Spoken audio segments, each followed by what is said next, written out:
The Trojan horse is a giant wooden horse built by Greek troops with an idea from Odysseus.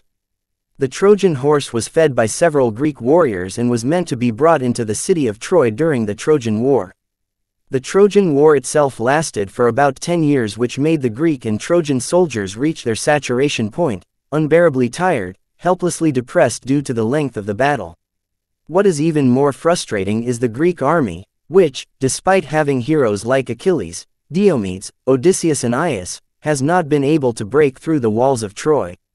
Until one day came when Odysseus issued a brilliant idea that is famous today. Odysseus proposed to build a giant wooden horse to be placed outside the walls of the city of Troy. Later the wooden horse will be filled by several selected Greek soldiers. After going through some debate, Odysseus' crazy idea was finally approved. After the wooden horse was finished and filled by the chosen people, the other Greek troops left the city of Troy at night.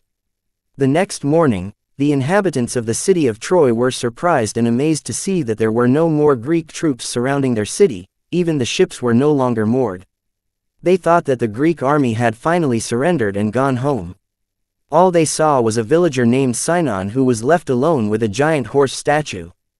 They then asked about the giant horse statue to Sinon, who was known to be an eloquent speaker who the Greeks had prepared. With his deceit, Sinon told him that the giant wooden horse was an offering to the god Athena which the Greeks wanted to burn. If it is destroyed by the Trojans, the anger of the god Athena will turn against Troy. Hearing this, the Trojans did not destroy or burn it, but carried the giant wooden horse into the city. When all the residents were asleep at night, the Greek troops hiding inside the horse statue came out and opened the city gates, until the Greek army, which turned out to be only hiding on an island, flowed into the city. That night, while the Trojans were asleep, a Greek ship that was hiding on an island secretly returned. Then the soldiers on horses slipped out and opened the city gates so that the Greek army could enter the city of Troy. They started setting fires all over the city. The Trojans awakened to find that their city has been burned. When they try to escape, they are slaughtered by Greek soldiers. King Priam and nearly all of the other Trojan chiefs were killed. Only Aeneas, son of Aphrodite and a Trojan named Anchises, managed to escape.